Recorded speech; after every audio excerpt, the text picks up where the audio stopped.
Hi, and welcome to Alaskan in Thailand. I'm here on the beach in Hua Hin Friday night, about 6 o'clock. Let's take a walk. Beautiful crib up there, huh? Up there too.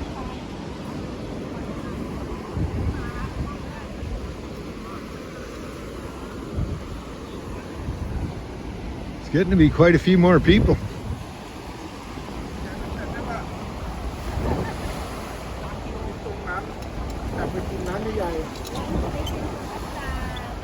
Today I thought I'd talk about some of the sacrifices you have to give up to retire abroad. There's a lot of things you gain, you know, but then there's always the things that'll leave a hole in you that you had to leave behind, you know. There's going to be family, of course. You're going to leave your family or people that you knew. Maybe some of you don't have much family. Your kids are grown. You really get later into life, you don't have a bunch of buddies to hang out with. That wasn't your daily life anyway before, so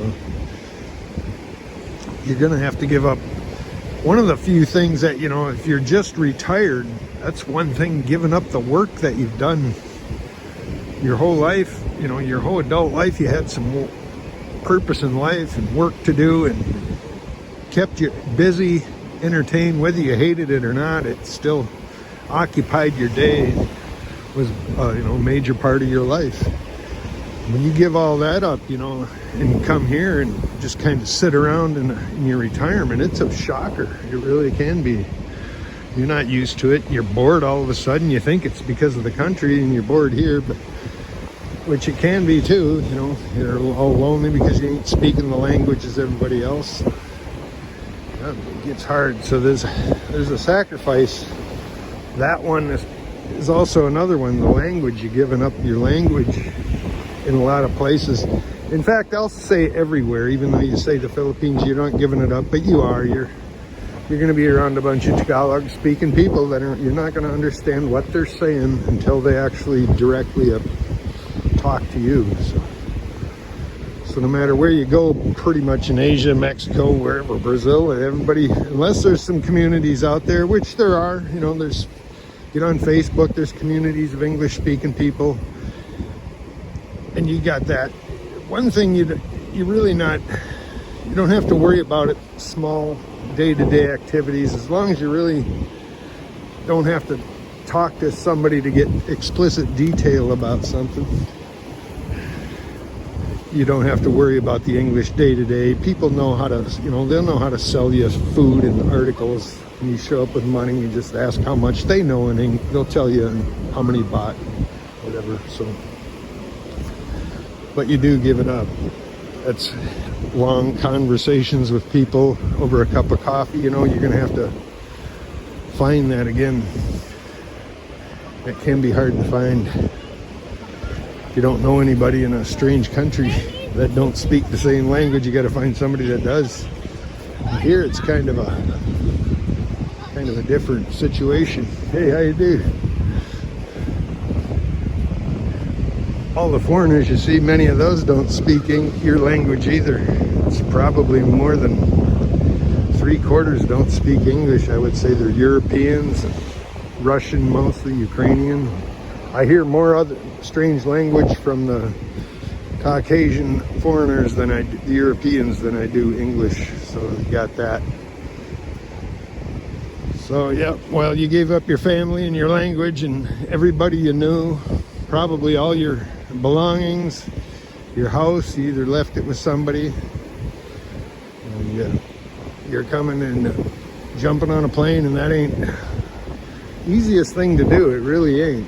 You're gonna find out when it's the commitment of jumping in and buying that plane ticket, you know, and you know you're gonna get on the plane. Can't back out now. It's kind of a striking feeling. And like I say, once you get here, you're going to have a hard time adjusting. Everything you didn't know, you're going to have to learn it. Feelings about things, different lifestyle, different customs, different language, like I said, different foods. It's going to be a big adjustment for you. And something you just can't really take lightly. It's not vacation anymore. You're gonna have to realize it's gonna be, you know, if you can find a partner in your existence or wherever you're gonna be, that'll really help you through a lot of that too, you know. Your trade-offs won't be so abrupt and hard. You'll have somebody helping you out, taking care of you, helping you through the language, helping you find a place, showing you the good places to eat, the cheapest places to shop. So anytime you can find somebody willing to help you out or hire someone to help you out, if you know, that will be worth its weight. If you're doing nothing else and you got the money to do it and you're sitting there lonely, go hire even a bar girl and tell them, hey, show me the temples or something, and go out. You'll have to reoccupy that time you used to have back in your home country doing what you used to do, mostly working and all that. You're going to have to figure out what you're going to do to replace that activity, and you're going to give it all up. Really, you do. You really give it all up and you start all brand new. For some people, it's a welcoming thing, you know, it really is. Some people are just tired of it and wash your hands of the old life and start for something new.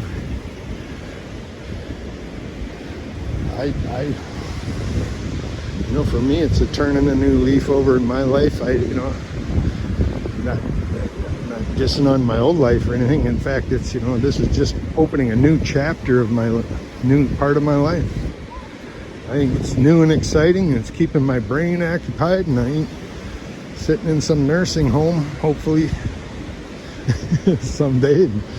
I'll have lived a full life with many chapters of cool and unusual things I did and saw, and different cultures I experienced. I gave up a lot, you know, leaving Alaska. I gave up all my favorite foods, my family, you know. I still keep in contact, but it was a big thing to give them up, not be able to see them on Thanksgiving, Christmas and stuff. And that'll bother you too. So, yeah, the holidays come around and you'll miss that too. You'll miss your family. So there is some big trade-offs for all this good lifestyle, easy food, good weather, beautiful ladies, cheap prices, plenty of rentals, selection. The school here. So yeah, you got some trade-offs to consider. Choose wisely where you end up too, you know, that'll be the biggest thing. That'll tell you what kind of trade-offs you're gonna have. Some are no go for me, you know. There's deal breakers.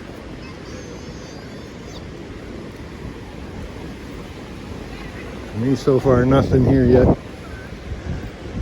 Philippines was kind of a deal breaker for me. It was too much to give up. It really was. It's too much. There was no easy food to have. There was no abundant housing to be had, cheap housing. There was transportation was best you can do was a trike, you know, and that was piled in with 5 other people, and they're pretty dangerous anyway. So yeah, the Philippines was too much to give up. It was, you're kind of living in a poverty situation, which is never a good place to be, because there's always the crime and the begging factor that you got to deal with on a daily basis. You won't like that, I guarantee you. So yeah, make sure the trade-offs are worth it. You know, if you came from a beautiful place in Montana, some beautiful farm in the mountains, and you come to Asia and there's dirty water, bad air, trash everywhere, roosters, sick dogs, dogs in cages, things that you're not used to seeing. Nobody can talk to you. Kind of bored out of your skull. You know, you gotta have to figure, are the trade-offs worth it? It might be a better deal just be back in your home country where you came from. You'd be better off than where you are now. So that's always something to consider. Each person's gonna have their own perspective of the trade-off. Is the place they came from better compared to where they came from, you know? Are they going to a better place? It's kind of cool, the ties. They could just squat like that. I can't break my legs if I did that.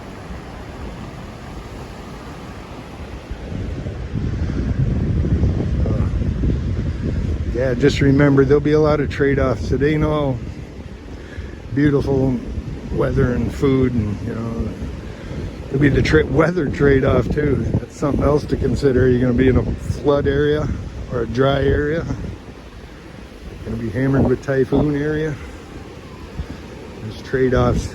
Might be real pretty girls on that island in the Philippines, but it might be right on Typhoon Alley. You get 20 typhoons in a row or something like that.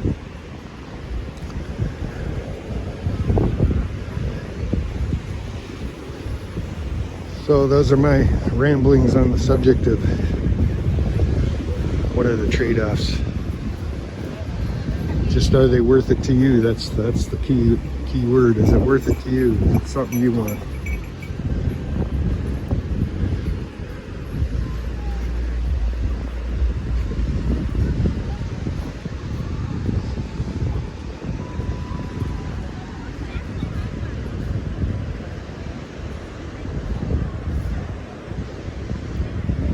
Lit this up pretty cool.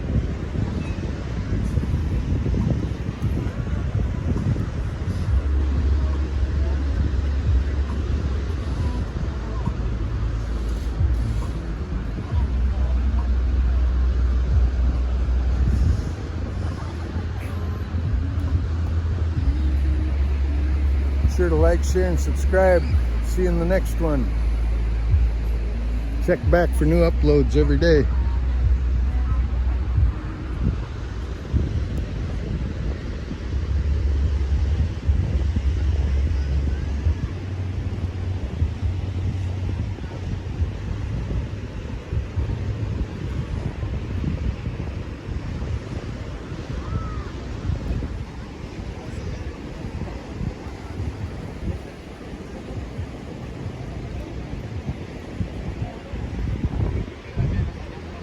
Nice looking horse.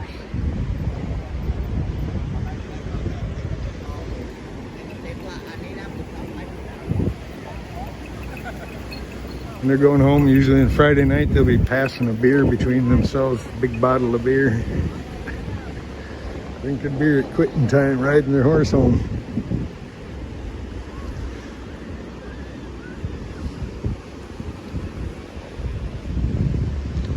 See you in the next one.